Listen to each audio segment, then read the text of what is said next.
Hello and good morning. Well, it's a fresh new day and you're watching Market Cafe with me, Snehi Shah, and with me is Shreyansi Singh. And well, you're watching ET now.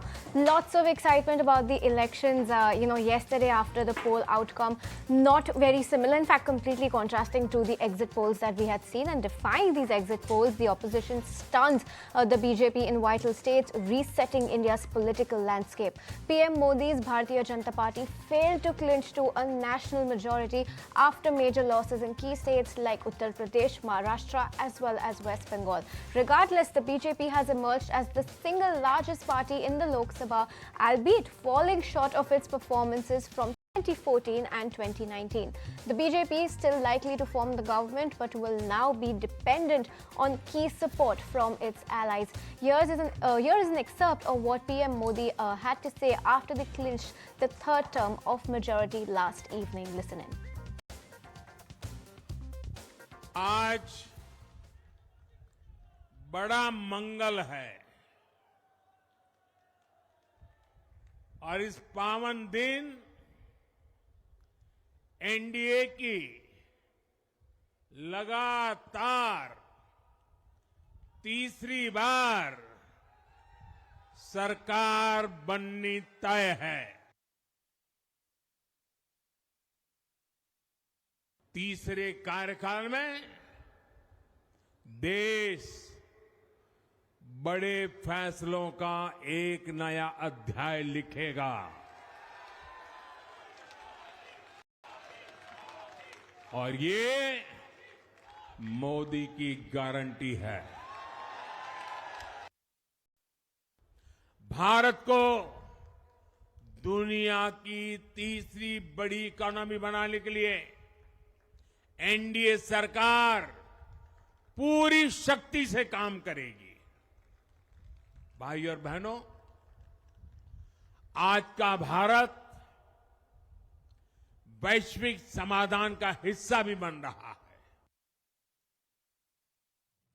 Well, that was the word coming in from the Prime Minister after that sobering win. But let's also go across and listen in to Times Now's executive editor Padmaja Joshi's outlook on Modi 3.0, which will no more be a Modi Sarkar but an NDA Sarkar. Take a look at what she had to say there.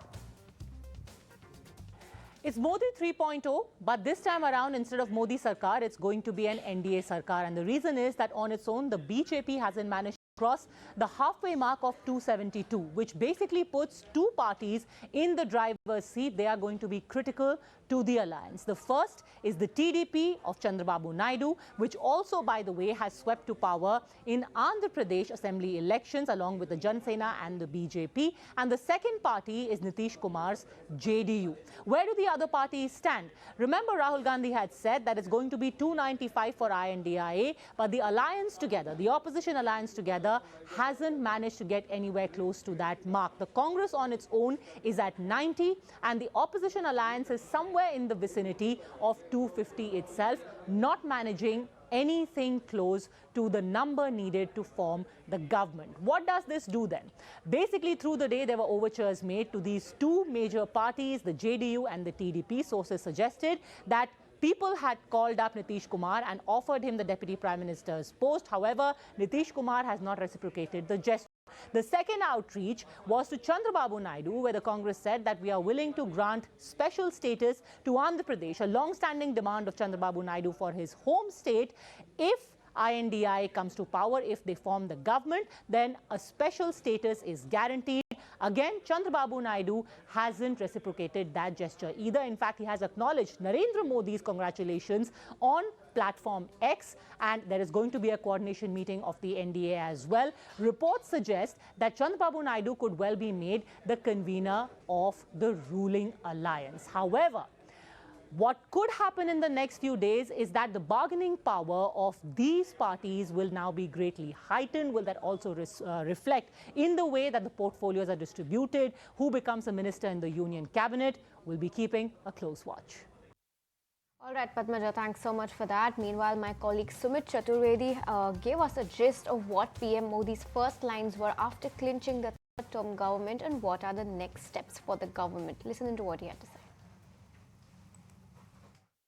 After facing a result day of ups and downs, PM Modi delivered a speech which was clearly nothing less than a victory speech. In his speech, he mentioned a lot of things that are going to continue, especially in the reforms areas, the reforms in the areas of Atmanirbharta in defense sector for women, green mobility, semiconductors, also corruption-free India. He took a dig at a position once again saying that corruption-free drive is going to continue. So all these areas are going to be the major focus. There's no deviation from what he was saying earlier. Also a goal towards Viksit Bharat.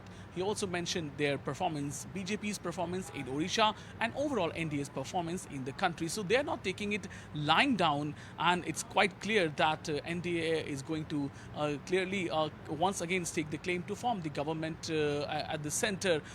Cabinet is going to happen when around 12 p.m., 12 noon, overall Council of Ministers meeting will happen. They will resign, and then PM will go to President to stake the claim to form the government. Negotiations, well, they will keep on happening. Allies are there. Allies are very, very important. So interesting times ahead as far as India is concerned. But for economy, clearly the reform bandwagon which was started, the reforms which were undertaken, which were started, are clearly going to be continued.